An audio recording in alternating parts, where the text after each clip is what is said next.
Primo giorno di saldi e si vede in centro città molti coloro che passeggiano stringendo in mano la borsa con l'acquisto tanto atteso.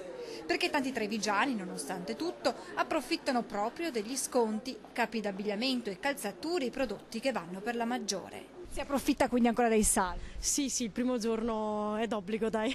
Che cosa ha preso? Ho preso un vestito, ho preso un cappottino. Quindi abbigliamento. Sì, abbigliamento. Approfittate dei saldi? Perché no? Cosa si sceglie? Abbigliamento, scarpe? Di tutto, soprattutto per i bambini. Avete un budget? Sui 200-300 euro. Si è fissato un budget?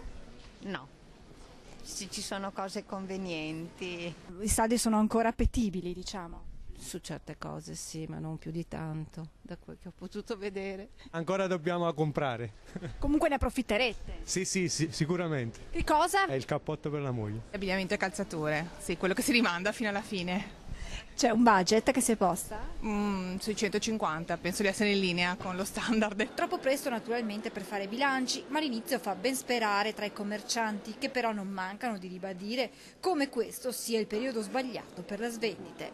Li stiamo usando male, io lo dico ogni anno, magari mi ripeto, secondo me fare i saldi 6 gennaio è vergognoso. Non possiamo pretendere di vendere l'inverno quando comincia l'inverno, di svendere scusa quando comincia l'inverno.